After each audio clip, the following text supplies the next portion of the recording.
الحمد لله والصلاة والسلام على رسول الله وعلى آله وأصحابه أجمعين، أما بعد. أعوذ بالله من الشيطان الرجيم. بسم الله الرحمن الرحيم.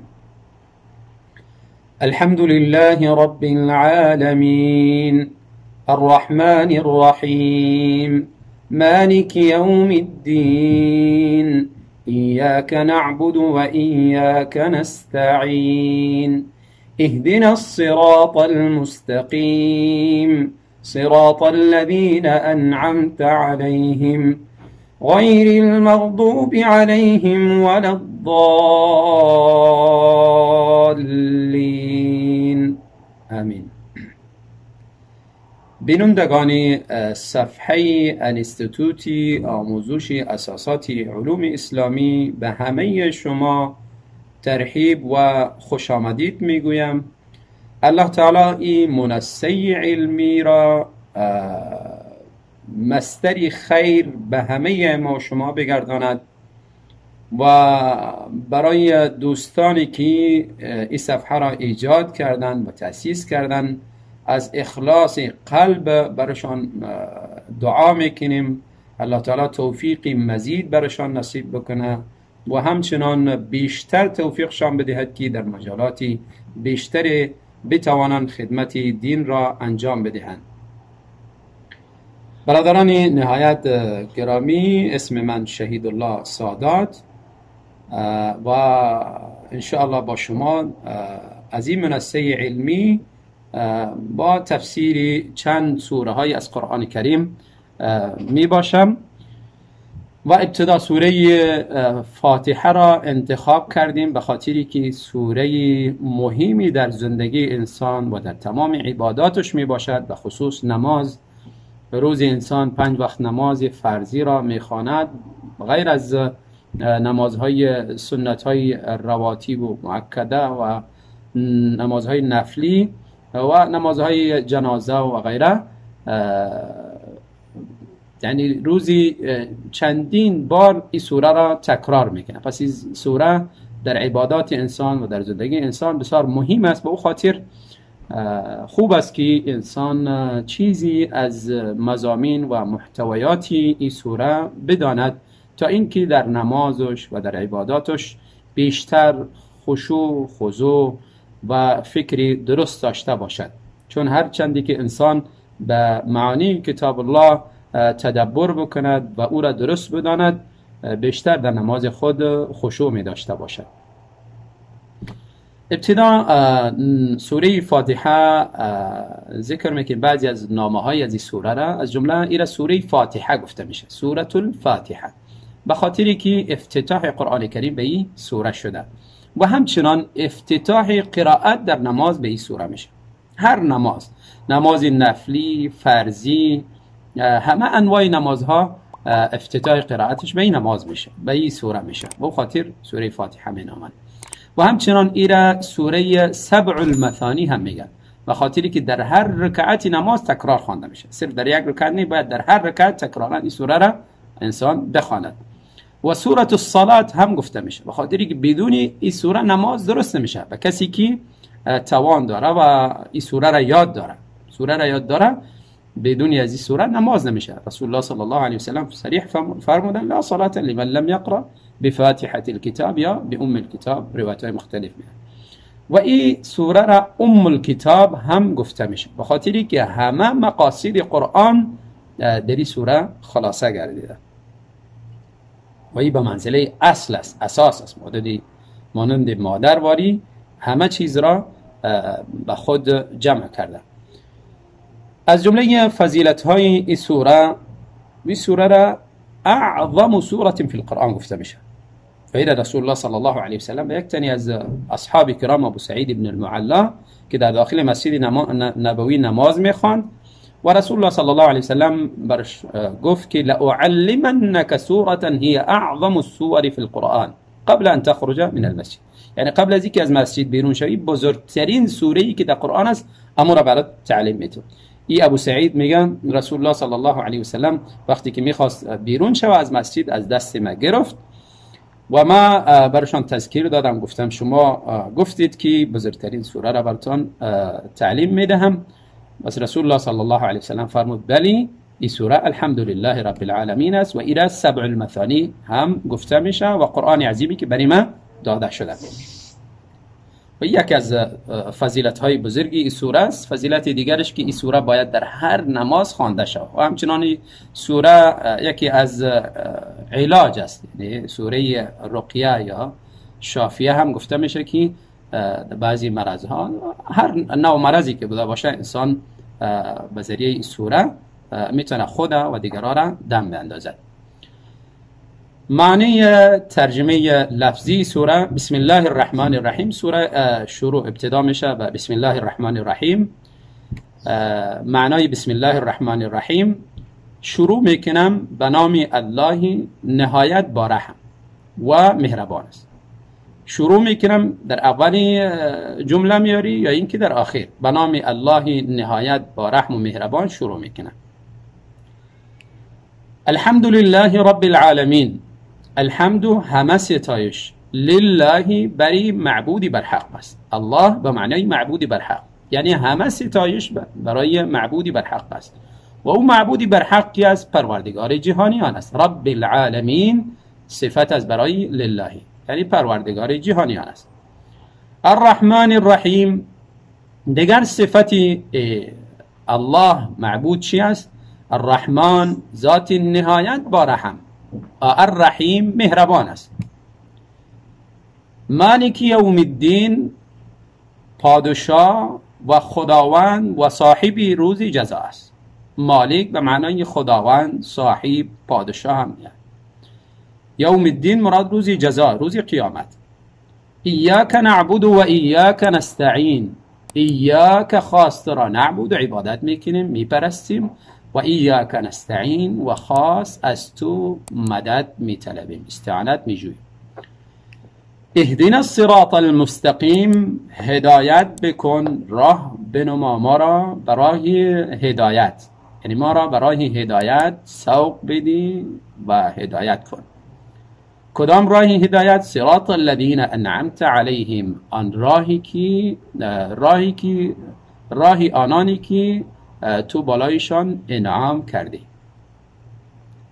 و نه راهی آنانی که بالایشان غضب کرده شده و نه راهی گمراهان.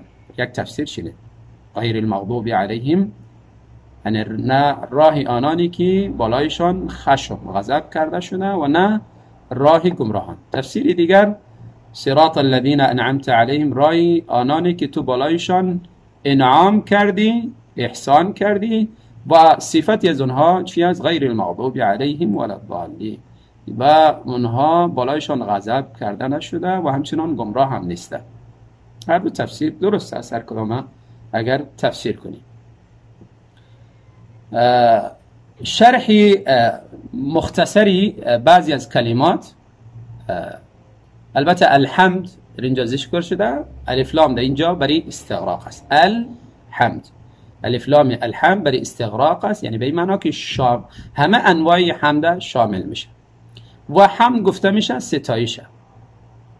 حمد گفته میشه ستایشه، برابر است که در مقابل نعمت بوده باشه یا غیر نعمت. البته حمد صرف به زبان می باشه و یکی از فرقها میان حمد و شکر است. شکر همیست که در مقابل نعمت می باشه و یا در مقابل نعمت، یا در مقابل غیر نعمت. اما حمد عکس، حمد در مقابل نعمت یا غیر نعمت است و شکر در مقابل نعمت می باشه. و همچنان محلی حمد فقط زبان است، از زبان، از راه زبان نطق میشه، و اما محل شکر قلبم است و زبانم است و جوارح، همه از اینها را شامل میشه. پس حمد معناش یعنی همه ستایش. الحمد همه ستایش. لله اینجا لام که است برای هم استحقاق و هم برای اختصاص، هر دو معنا را اگر کنید درست است. یعنی مستحق هم حمد و ثنا ستایش الله تعالی است، و یا این که حمد و ثنا مخصوصی الله تعالی است. الله گفتیم به معنای معبود است. معنای درستی الله به معنای معبود است. کسایی که به معنای خدا ترجمه میکنه ترجمه دقیق نیست و از اله مشتق است، یعنی معبود گفته میشه. ابن عباس رضی الله عنه میفرماید الله ذو الالوهیه والعبودیه، یعنی الله ذاتی است که حق عبادت بالای همه مخلوقاتش دارد. لله رب العالمین، رب صفت از برای الله هست، البته الله اسم علم. رب به معنای سردار و همچنان مالک میآید، یعنی پروردگار. در فارسی معناش میکنیم پروردگار. و البته ربوبیت الله تعالی دو قسم است. ربوبیت عام که همه مخلوقات کافر، مسلمان، نیکبخت، بدبخت همه را شامل میشه، و ربوبیت خاص که مخصوصی بنده های نیک و بنده های مسلمان است که عبارت از ایمان و توفیق بر اعمال صالحه و راه هدایت.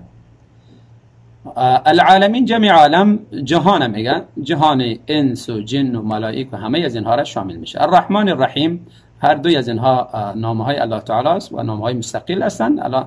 هر دو دلالت به صفت رحمت میکنه. الرحمن دلالت بر عموم رحمت پروردگار میکنه که شامل کافر و مسلمان و همه مخلوقات است. الرحیم دلالت بر رحمت خاص میکنه که شامل بنده های ویژه و مؤمن پروردگار می باشند.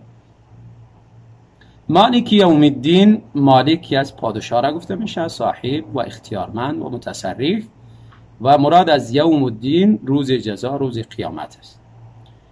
و ملیک هم قرائت شده و نام های الله تعالی ملیک هم میآید. ملیک بدون یا، ملیک به همراه یا، الملک عند ملیک مقتدر، سوره القمر میآید.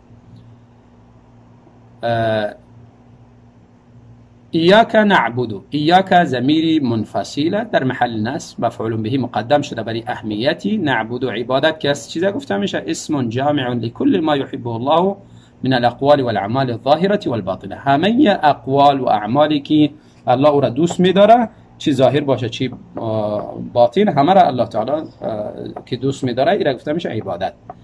و استعانت نوعی از انواع عبادت است و در اینجا برای اهتمام و خاصی ذکر شده، چون در تمام انواع عبادت انسان به استعانت و کمک پروردگار ضرورت داره و البته موارد زیاد داره، تفصیل گفته نمیشه.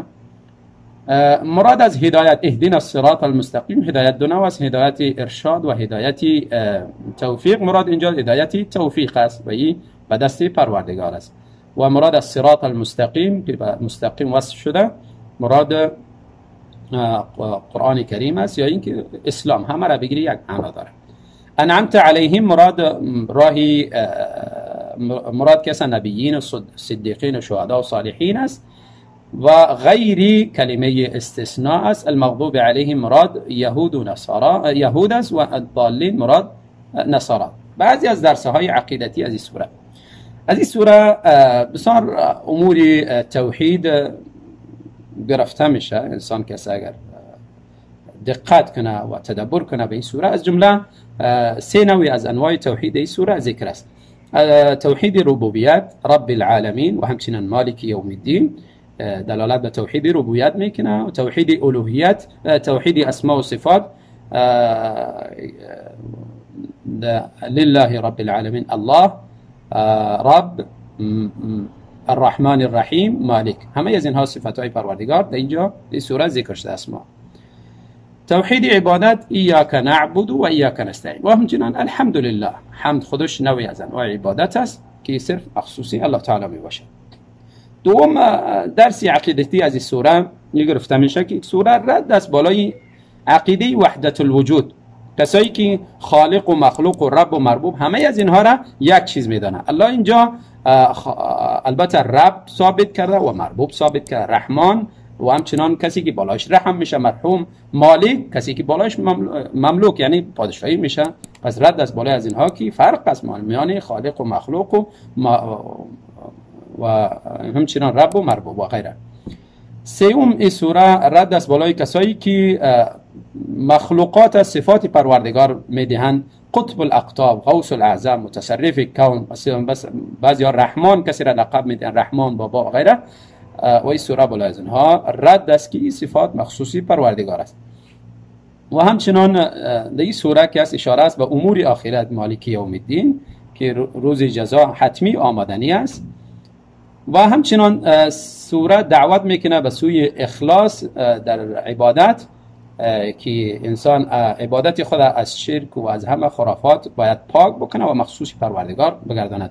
عبادت انواع زیادی داره، باید ایره همه را یاد داشته باشین.